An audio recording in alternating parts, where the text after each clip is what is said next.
Assalamualaikum warahmatullahi wabarakatuh. Nah, pada pertemuan kita kali ini dalam mata pelajaran simulasi dan komunikasi digital, untuk materi kali ini kita akan membahas tentang peta minda.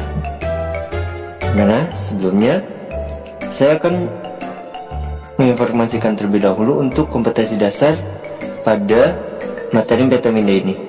Jadi,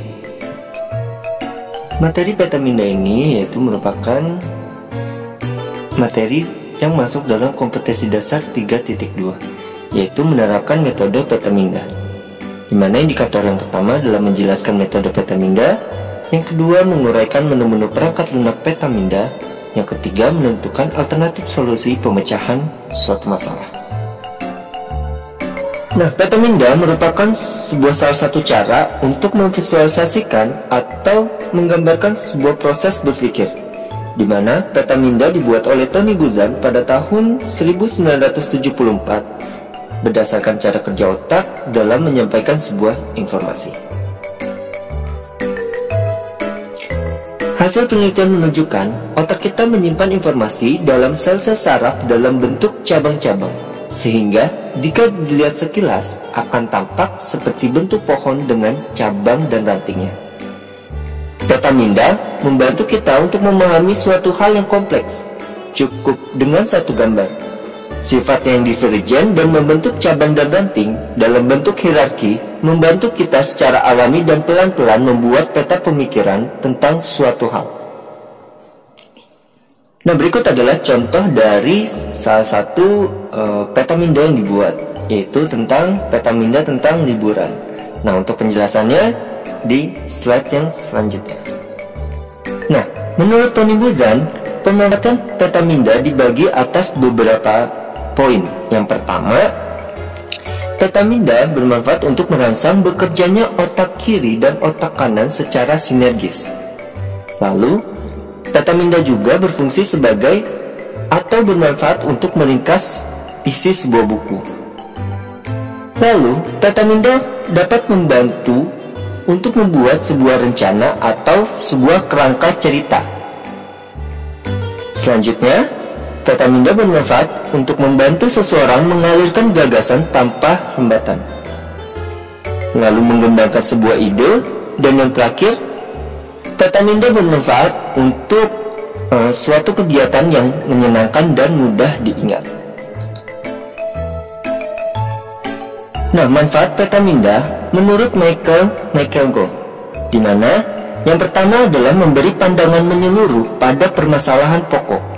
Yang kedua, mengumpulkan sejumlah besar data di suatu tempat.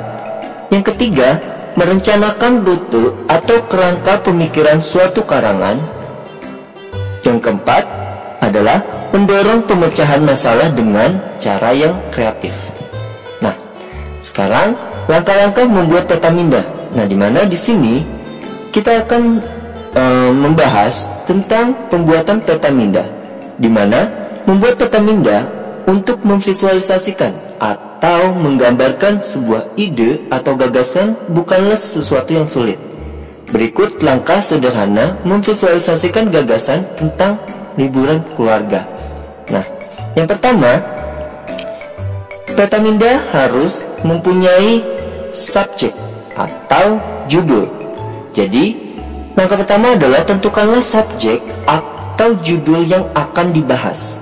Nah, di sini kita tuliskan di bagian tengah peta minda, karena subjek ini akan menjadi center dalam peta minda Anda. Lalu, yang kedua adalah membuat cabang-cabang utama. Selanjutnya, tulislah ide-ide yang terlintas yang terkait dengan subjek.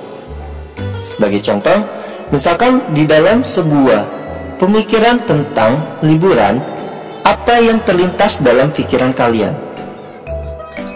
Nah, jadi pada peta minda ini, misalkan pemikiran tentang liburan keluarga, mungkin saja yang terlintas dalam pikiran kita tentang kira-kira aktivitas apa saja yang ingin kita lakukan, lalu apa saja perlengkapan yang perlu dipersiapkan, siapa saja yang akan diajak ikut serta dengan kita, lalu kemana saja tujuan perjalanan liburan kali ini? Nah,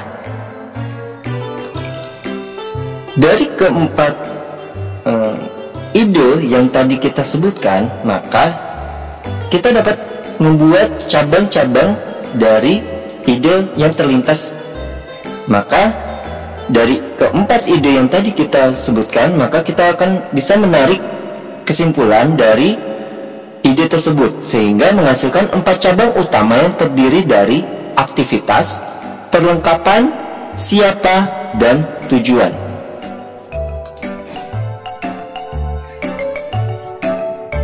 Selanjutnya, kita akan membuat sebuah pengembang cabang-cabang utama.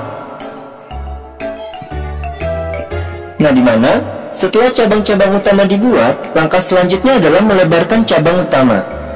Cabang-cabang utama yang telah dikembangkan juga dapat dikembangkan jika ada ide-ide yang lebih rinci lagi yang perlu dituangkan.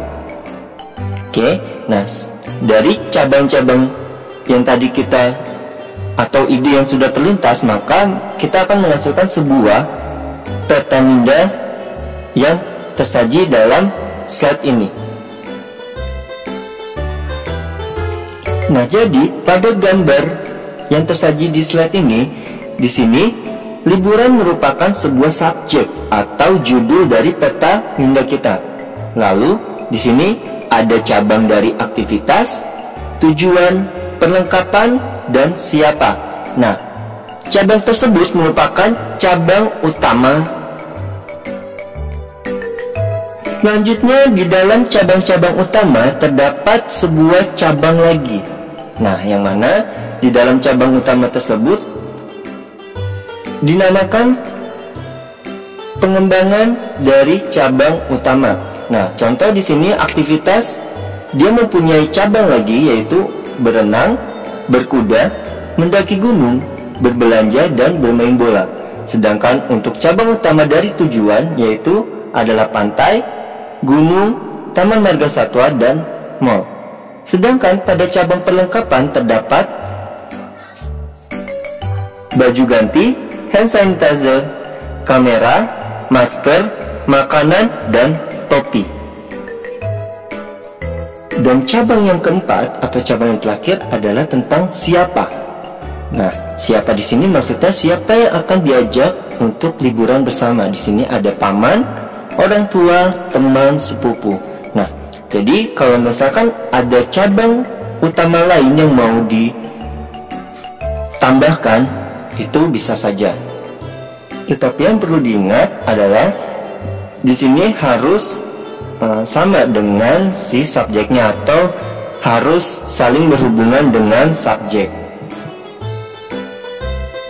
Selanjutnya adalah aplikasi pembuat peta minda. Nah, selain kita membuat peta minda dalam bentuk tulisan, kita juga bisa membuat sebuah peta minda atau peta pemikiran dengan menggunakan atau berbantuan sebuah aplikasi. Nah, berikut adalah aplikasi yang digunakan untuk membuat sebuah peta minda. Nah, yang nanti akan kita gunakan adalah sebuah aplikasi web, yaitu aplikasi dari Mindmap pada pertemuan minggu depan. Nah, setelah tadi kita sudah mengetahui tentang peta minda, silakan kalian buatlah sebuah latihan, di mana latihannya bisa menggunakan tulis tangan terlebih dahulu, yang mana tulis tangan kalian nanti dicatat dalam buku catatan kalian masing-masing. Nah, latihan ini bersifat individu, di mana kalian diharuskan membuat sebuah peta pemikiran dengan subjek atau judul media sosial.